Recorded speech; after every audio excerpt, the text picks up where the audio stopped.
this episode, we're changing out shock mounts.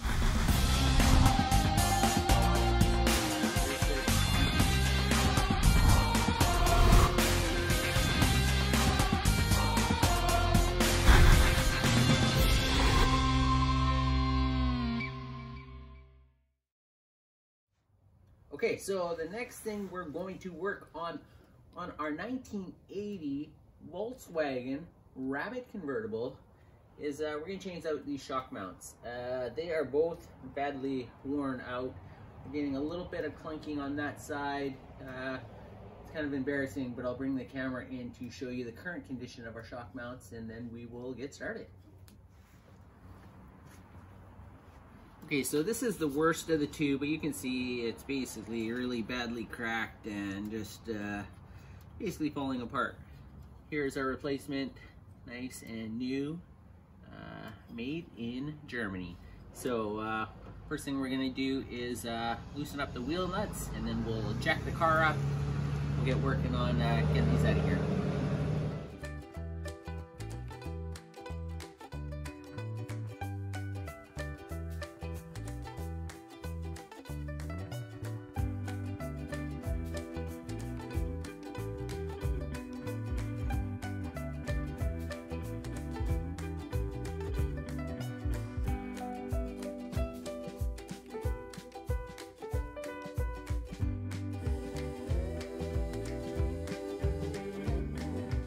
Okay, so the first thing we're going to do is just loosen these two bolts.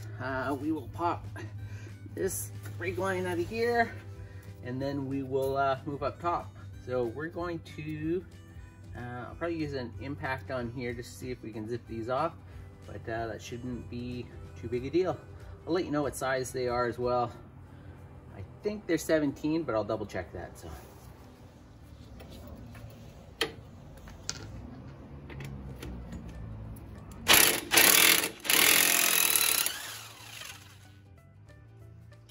So this has got a bit of a flange on it, you can see. Oh, it's D-shaped.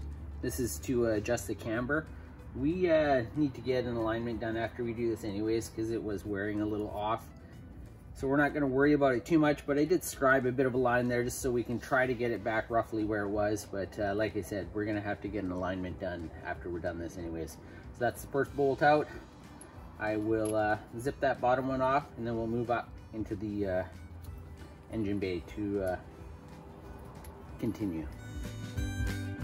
Okay, so up top we've just got to undo these two nuts here. We've actually got an extra one. We're just running an extra ground to here because we were having some electrical issues. But so this we've just undone. You can drop this down for here, and then these are 13 mil nuts on here. We'll loosen those off, and then hopefully we will be able to just drop that shock out of there.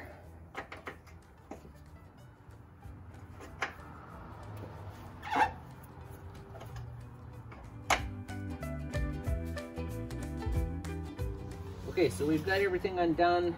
Now hopefully we can just bang this off, and the whole shock should drop out of here. So let's give it a try here. There it comes.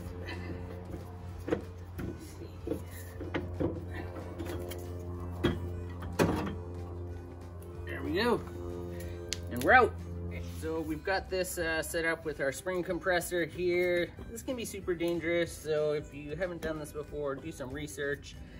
We've got some extra little clamps on here to try and keep this from popping off, because this is going to have a bit of pressure on it, and if you do this incorrectly, this can go flying and hit something. So make sure you are either familiar with how to use this or set it up in a safe manner.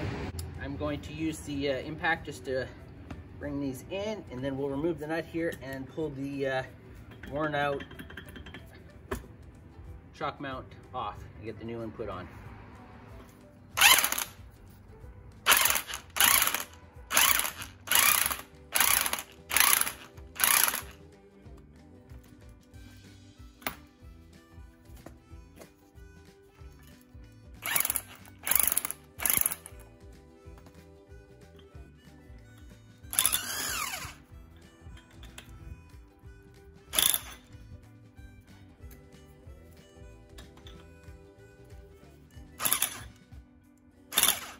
so that's just spinning free, so I am going to have to use a wrench and an Allen wrench to see if I can break this nut loose, but let me grab those tools and we'll get to it.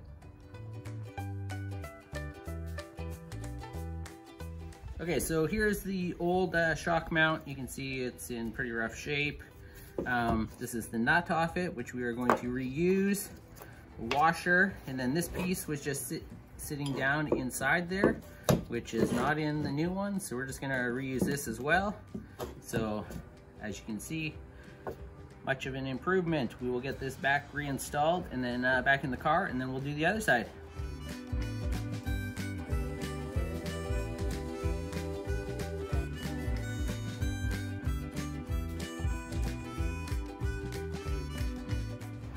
Okay, so we've got these back together. We've got some play here, and I'm not 100% sure if we should have. It's possible these springs were cut previously to lower it down, and that's why we're getting some play, but anyways, we will get this back installed and see if how it works.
Both shocks are back in, car's back on the ground.